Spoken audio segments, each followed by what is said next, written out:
किसी ने बड़े कमाल की बात कही है कि हीरा परखने वाले से ज्यादा पीड़ा परखने वाला महत्वपूर्ण होता है, क्योंकि असल जिंदगी में पीड़ा परखने वाला ही जौहरी होता है।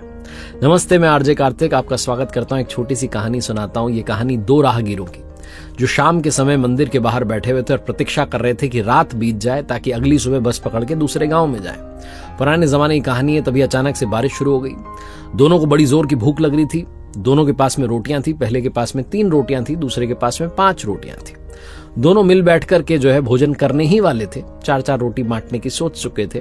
तभी तीसरा वहां पर राहगीर आ गया। उसने कहा, मुझे बड़ी जोर की भूख लगी है, क्या मैं भी आपके साथ में खाना खा सकता हूं? मुझे भी कल सुबह की बस यहीं से पकड़नी है। उन्होंने कहा, ठीक है भाई, तुम भी बैठ जाओ। लेकिन अब समस्या थी कि कैसे बांटें, क्योंकि रोटियां 8 थी, खाने वाले 3 थे। तो दूसरे वाले ने आइडिया दिया कि काम करते हैं, हर रोटी के 3 टुकड़े कर लेते हैं। तो ऐसे 24 टुकड़े हो गए। तीनों ने 8-8 टुकड़े बांट लिए, आराम से भोजन कर लिया। वहीं मंदिर के प्रांगण में विश्राम किया। सुबह जाग करके जब तीसरा यात्री जाने लगा, तीसरा राहगीर जो था, तो उसने कहा, भाई मैं अपनी ओर से आपको कुछ भेंट करना चाहता हूं। उन्होंने मना किया, लेकिन वो 8 गिन्नियां देकर के चला गया कि आपस में बांट लेना। अब दोनों जो थे बांटने के लिए तैयार थे। तो दूसरा ने कहा, बड़ा आसान है, 4-4 गिन्नियां रख लेते हैं। पहले वाले ने कहा, नहीं भाई साहब, मेरे पास तो 3 ही रोटियां थी, आपके पास 5 थी, तो आप जो है 5 गिन्नियां रखो, मुझे तो 3 दे दो, काफी है। उसने कहा, नहीं ऐसा नहीं होता, 4-4 बांटेंगे। तभी मंदिर के पुजारी जी आ गए। ये झगड़ा चल ही रहा था। पुजारी जी ने पूछा, भाई क्या बात है? तो इन्होंने बात बताई। पुजारी जी ने कहा, एक काम करते हैं, मैं भगवान से ही पूछ लेता हूं कि इसका फैसला क्या होगा, इसकी गणित क्या बैठेगी। पुजारी जी अंदर गए, पूजा की, उसके बाद ध्यान में बैठे। ध्यान में भगवान ने दर्शन दिए और पुजारी जी ने उनसे पूछा कि हमारे यहाँ पर 2 राहगीर रुके हुए थे, तीसरा आया था, इन्होंने मिल बांट करके भोजन किया, वो गिन्नियां दे करके गया, अब क्या हिसाब बनता है, आपकी गणित बताइए। तो भगवान ने अपनी गणित बताई। भगवान ने कहा कि जो पहले वाला है उसको सिर्फ 1 गिन्नी मिलनी चाहिए और दूसरे वाले को 7 मिलनी चाहिए।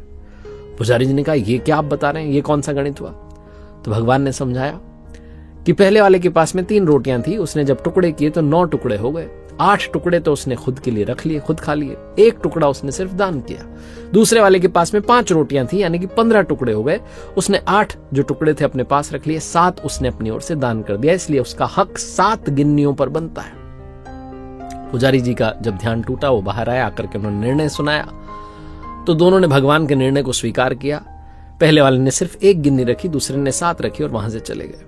ये कहानी बड़ी छोटी सी है। अगर आपको गणित समझ में नहीं हो तो आप दोबारा से कहानी देखिएगा। लेकिन कहानी ये सिखाती है कि भगवान का जो निर्णय होता है, जो उनका गणित होता है, वो हमारे गणित से अलग है। हम तो सांसारिक दृष्टि से देखते हैं, प्रभु का निर्णय कुछ अलग होता है। जो त्याग की भावना रखते हैं, भगवान उन पर जमकर कृपा बरसाते हैं। लेकिन आज के जमाने में कुछ लोग तो सिर्फ इसलिए डोनेट करते हैं ताकि दुनिया में दिखावा हो जाए कि हमने दान किया है। अगर आप सिर्फ दिखावे की दृष्टि से दान करेंगे तो वो डोनेशन नहीं होगा, वो दान नहीं होगा, वो मदद नहीं होगी। मदद तो ऐसी होनी चाहिए कि पता भी ना चले और आप किसी की मदद कर दें। एक बार फिर से वही बात कहूंगा जो हमेशा कहता हूं, कर दिखाओ कुछ ऐसा कि दुनिया करना चाहे आपके जैसा। याद रखिए, हर सोमवार सुबह 9:30 बजे मेरे साथ देखिए एक नई कहानी।